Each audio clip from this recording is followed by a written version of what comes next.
akan bilang bagaimana. Tapi kalau sesama kita, contohnya hamba-hamba Tuhan yang dieluk-elukan, penginjil yang diprioritas, di mana-mana mereka selalu support tentang dia. Bahkan juga pelayan-pelayan yang begitu jam terbangnya berkhotbah luar biasa, maka banyak orang tertarik dan selalu apa yang dikatakan kita ikut. Nah justru itulah yang kita harus berhati-hati. Pengalamannya begini Bapak Ibu, ketika dalam pemberitaan pelayanan Tuhan berbicara bahwa ingat, engkau harus penuh kasih tapi dalam kelemah lembutan, yaitu ya katakan ya, tidak katakan tidak, siapapun orangnya.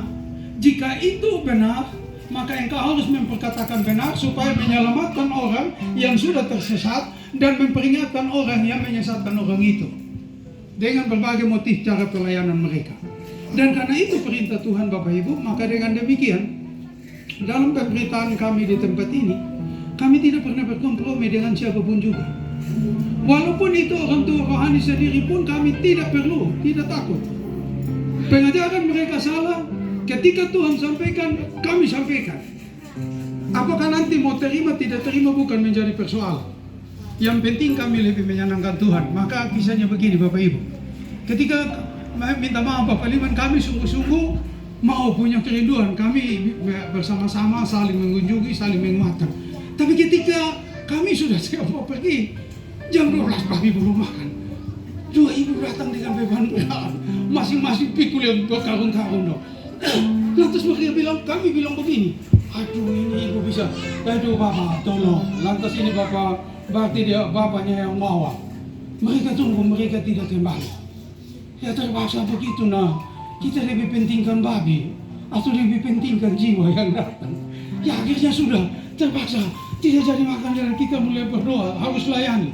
Nah kalau kita melayani, anggaplah kita melayani Tuhan harus dengan segenap hati sungguh-sungguh. Nah Bapak Ibu, waktu melayani habis sudah 4:30.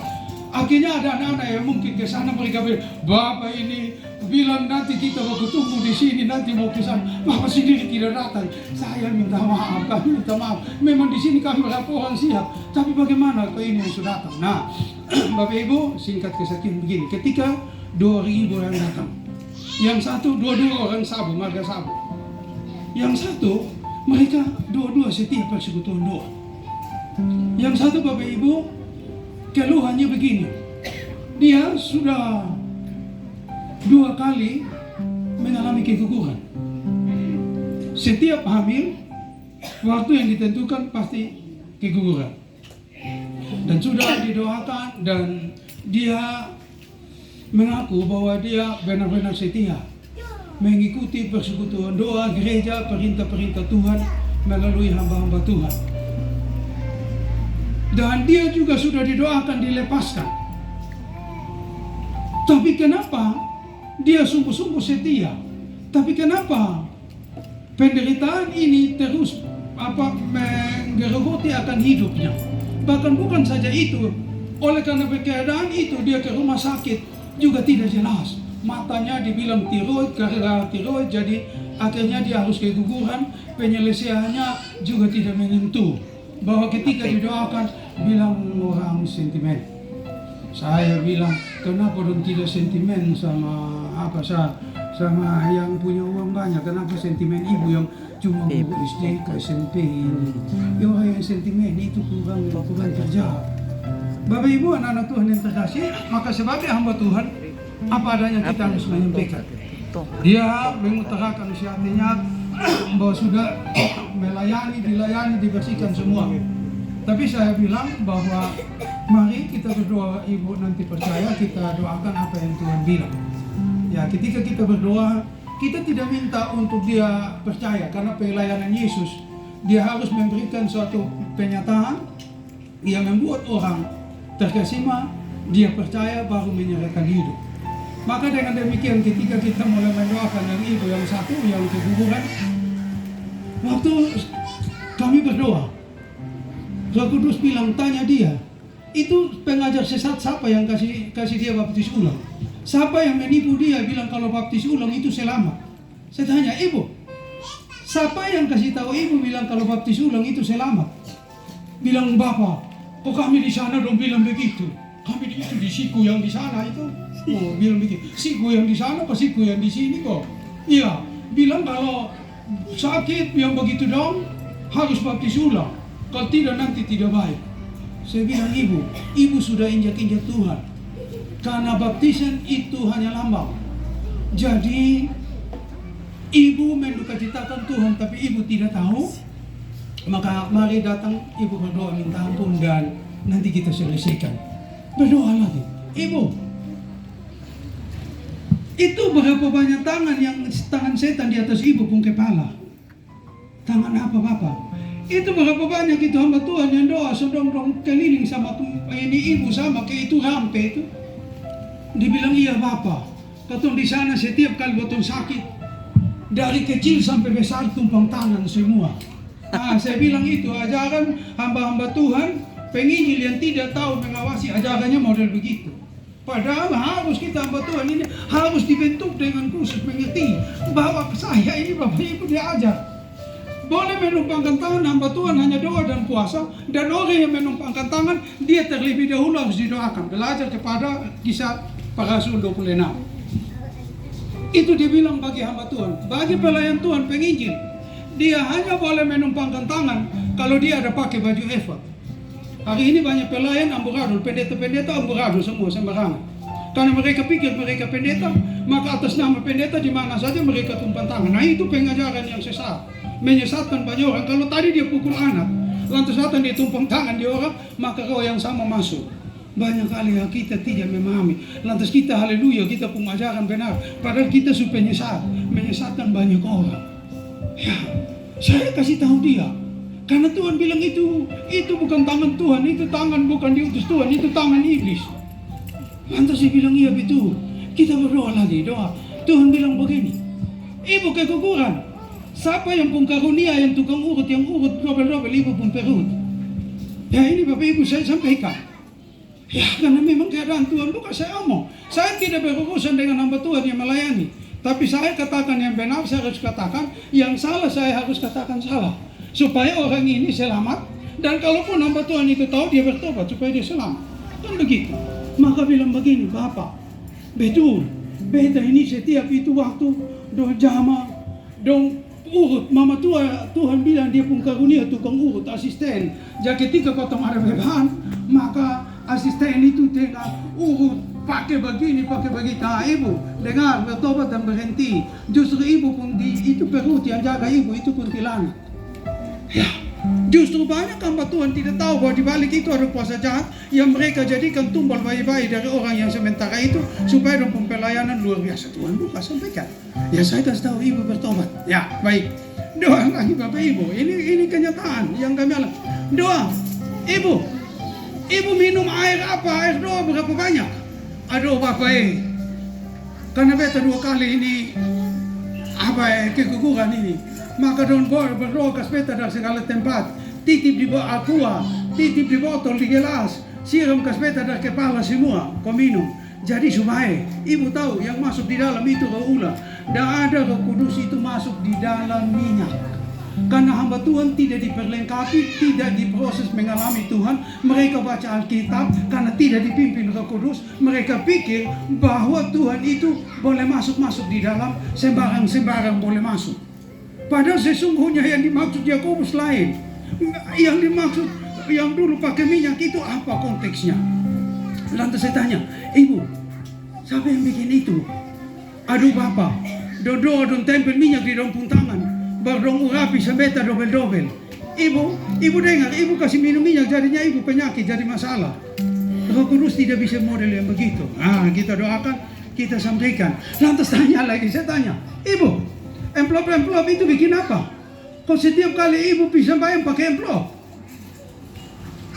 Setiap kali ibu pilih mendoakan, dia bilang hamba Tuhan. Tapi habis doa kenapa pakai amplop? Dia bilang Bapak, dong sebeta doa 1 juta. 1 beban itu setiap kali habis beban, botong ucap syukur, kasih uang. Saya bilang, itulah hamba-hamba Tuhan yang malas kerja, tidak mau kerja, maka mereka menggunakan firman untuk memeras orang. Kalau namanya hamba Tuhan Bapak Ibu, dalam pelayanan tidak boleh mengambil apapun dari orang-orang yang dilayani. Entah nanti lu pulang jalan kaki, lu pulang lu mau terbang, itu lu pun pengorbanan sebagai hamba Tuhan. Nah, karena ini banyak dong bilang begini, potong sudah mau habis dong paksa. Saya bilang iya, itu hanya peledar. Tapi sesungguhnya kalau dong tahu kebenaran, aturan bagi hamba Tuhan, maka itu umpan, itu cobaan untuk bawa kepada neraka. Lantas tapi dong bilang iya, kurang kasih nak potong terima. Tidak, tetap akan dihukum. Bapak Ibu, saya dengan istri saya melayani. Kami di sini melayani. Dari yang mana yang tidak kami layani hamba-hamba Tuhan? Dari Wakapolres, Polres, dari bupati ini yang pejabat bank semua kami layani, orang besar. Tapi dalam pelayanan kami tidak menerima apapun dari mereka. Kami berkorban untuk menolong mereka dalam melayani, sehingga kami tidak merugikan mereka satu apapun juga. Inilah. Nah Bapak Ibu, ketika kami melayani, saya dengan istri kami pernah melayani itu satu pimpro. Ketika dia didoakan, dia bisa keliling-keliling. Bagaimana hamba Tuhan bisa kasih tahu berita? Kau setiap pilih hamba Tuhan mau melayani dong kasih uang. Masa kalau kuasa Tuhan ditukar dengan uang, Tuhan mau bawa omong? Tuhan tidak akan bawa omong, Bapak Ibu. Ketika dia beri kita kuasa, lantas kau tukar, orang datang kau minta uang, sedikit demi sedikit itu karunia semua lewat. Maka orang datang, ayah nanti kita bilang itu orang bikin kecemburuan dan sebagainya. Maka saya sedikit lagi, saya dengan ibu, kami melayani orang yang dia sampai punya uang banyak, sampai Surabaya periksa ke dokter, tapi tidak ada penyakit, tapi dia kurus kering, sama kayak itu ikan parang-parang yang semula habis di pengisi. Ketika didoakan semua hamba-hamba Tuhan, habis doa, dia tahu kami hamba Tuhan yang paling miskin. Ya kan? Memang benar kami ini hamba Tuhan yang benar-benar bermasalah. Kami hidup dari sampah, tinggal di sampah, makan dari sampah. Jadi ketika kami selesai melayani Bapak Ibu, dia ditolong Tuhan. Dia bilang begini, Bapak Ibu, Bapak Lenggo, Mama Lenggo, ini saya ucapan syukur. Apa Bapak? Bapak ucapan syukur mau bikin apa? Dia ambil satu envelope yang tebal panjang begini, setinggi ini. Dia bilang, kalau bukan Tuhan tolong saya lewat Bapak Mama dong, saya subinasa. Karena itu apa yang saya mau kasih ke Tuhan. Saya tanya, oh jadi ketika Tuhan tolong Bapak, Tuhan tolong iya. Kalau Tuhan yang tolong lantas Bapak kasih saya uang, apakah Tuhan terima? Yang Bapak tadi bilang Tuhan yang tolong. Lantas kalau kasih uang ke saya karena saya hamba Tuhan, maka itu saya menyesatkan Bapak. Ingat Bapak, yang Tuhan butuh kehadiran Bapak, setia jadi saksi, sampaikan bagi orang lain tentang kebenaran. Lantas saya tidak mau ambil, dia paksa-paksa Ibu Lenggo. Mama Lenggo, ini Mama Lenggo dong melayani capek-capek, ini jadi ambil. Saya bilang begini, kau ambil kau tahu. Jadi kita pulang, tidak ambil apa-apa. Kita pulang, tapi ada hamba Tuhan sama-sama. Bapak Ibu, kalau masalah uang banyak hamba Tuhan itu perintah Tuhan juga langgar sah. Wah, kita tidak lihat dibilang bahwa kalau Bapak Lenggo dan sore mau, saya siap, kasih masuk. Lantas kasih masuk, dia tutup Bapak. Dia bilang selamat lu binasa dengan itu uang. Ya, karena itu Bapak Ibu anak-anak Tuhan yang terkasih, ini pelayanan kami. Lantas ketika dia bilang dia dilepaskan, Bapak Ibu ternyata itu adat istiadat semua masih terikat. Semua masih terikat belum dilepaskan, dari kutuk leluhur tidak lepas. Lantas mau bilang apa?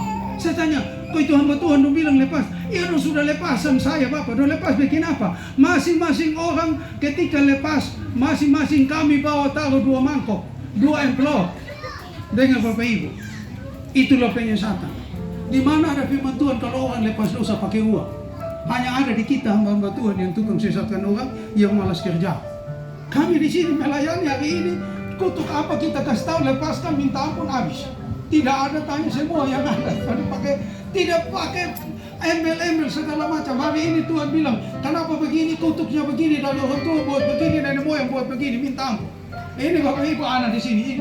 Ini istrinya 3 kali saja itu keguguran terus dan tunggu mati.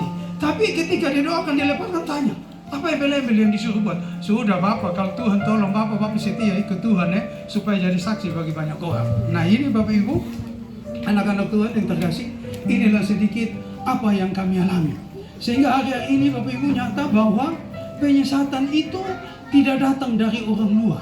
yang justru menyesatkan jemaat, menyesatkan banyak orang percaya persekutuan doa adalah hamba-hamba Tuhannya sendiri, pelayannya sendiri, penginjilnya sendiri. Karena itu firman ini yang diberikan Tuhan bagi kami. Mari, apa yang kami alami, mari Bapak Ibu kita semua yang ada berhati-hati. Awasilah dirimu, awasilah ajaranmu, supaya dengan demikian engkau pun pasti selamat, dan orang-orang yang mendengar tentang engkau juga selamat. Nah, karena kami takut, kalau kami tidak menyampaikan dengan terbuka kepada orang ini, lantas dia terbawa terus, pasti Tuhan menuntut nyawanya daripada kami. Maka dengan jujur tulus kami sampaikan bahwa apa yang engkau dengar, yang disampaikan itu semua adalah sesat, tidak benar. Yang benar ibu dengar apa yang Tuhan omong. Ya, tapi Bapak Ibu, banyak orang lebih suka kalau ada beban persoalan, kasih uang, kasih persembahan, lantas selesai daripada bertobat. Kami di sini melayani tidak menuntut apapun, tapi banyak orang tidak mau.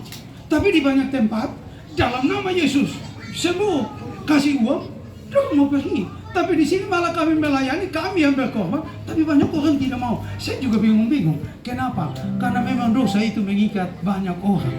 Biar pengorbanan apapun mereka siap, tapi dosa jangan dikorbankan, dosa jangan dilepaskan.